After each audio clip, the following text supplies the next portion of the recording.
कोई आपका संबंधी है, कोई आपका रिश्तेदार है, पक्का असली वाला संबंधी, मतलब सगा वाला, नजदीकी वाला, उससे आपकी कुछ जम नहीं रही,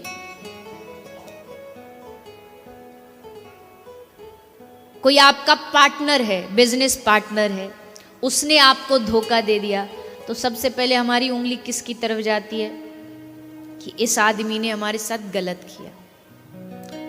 लेकिन अब एक और दृष्टांत से समझिए। मान लीजिए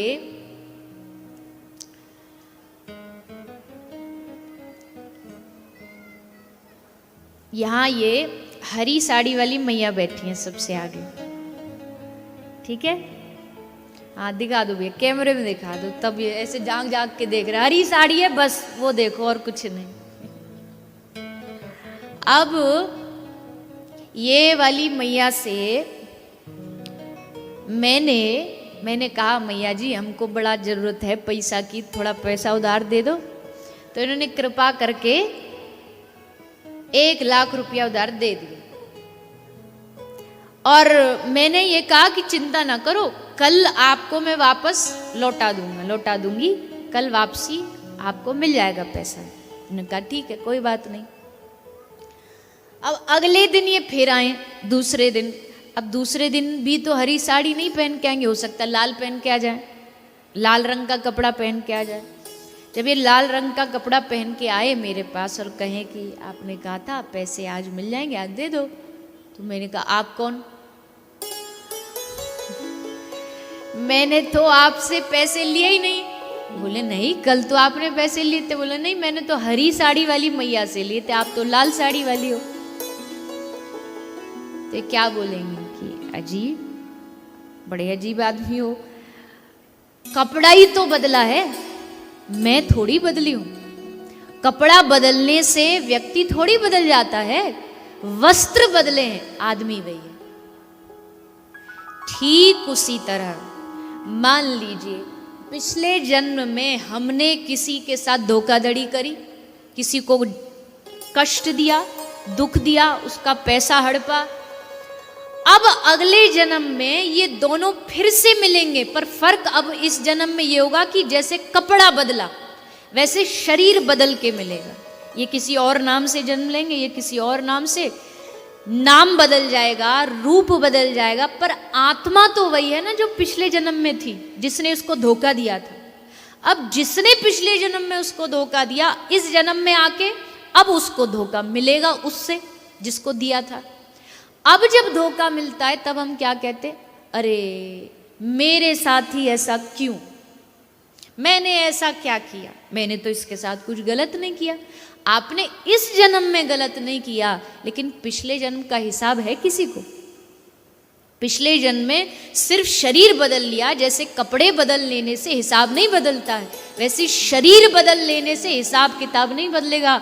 हिसाब हर जन्म साथ चलता जाएगा और उस हिसाब को हमको चुकाना पड़ेगा, किसी भी रूप में चुकाएं। इसलिए जब भी आपके रिश्ते संबंध किसी में भी कोई चूक होती है, गड़बड़ होती है, तो इतना समझ लो पिछले जन्म का चुका रहे। इस जन्म में जो प्राप्त हो रहा है वो पिछले जन्म का हिसाब किताब धीरे धीरे चुक रहा है, कट रहा है। इसमें भी भगवान को दोष मत दो, हे ऊपर वाले ये तूने क्या किया। अरे ऊपर वाला क्या कर रहा है, वो तो बेचारा कृपा पे कृपा, कृपा पे कृपा तुम किए जा रहे हो और हम उसी को लाना देते। उनका कुछ नहीं है इसमें दोष, दोष हमारी स्वयं की बुद्धि और कर्म का। कर्म बदलो, अपने आदतों को बदलो। भविष्य बदलना है, आदतों को बदलो।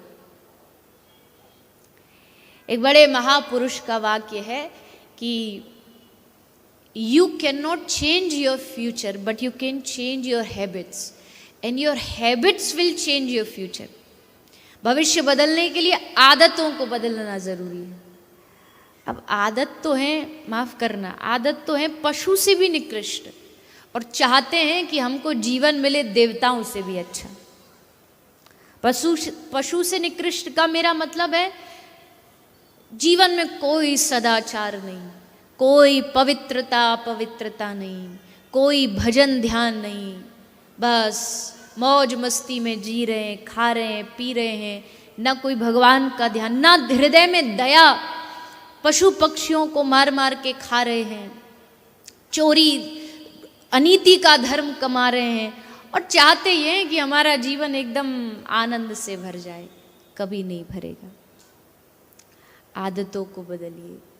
आज का ये जो 7वें दिन का सत्र है ना, ये विशेषकर ये सत्र इसीलिए होता है कि आपको आज जैसे हवन में आहुति डाल के जाते हैं ना, आज ये 7 दिन के सप्ताह यज्ञ में, ज्ञान यज्ञ में आपको आहुति चढ़ा के जानी है। आहुति क्या चढ़ानी है? आपके जीवन की कोई भी ऐसी कमी जो आपको लगती है कि जिसने आपके जीवन को बड़ा गलत रास्ते पर जो लेकर के गई, आज उसको यही कथा में दक्षिणा के रूप में, आहुति के रूप में चढ़ा के जाना। कि आज के बाद हम ये गलत काम, कथा सुनी है 7 दिन, तो ये कदापि नहीं करेंगे। उसमें कुछ भी हो सकता है।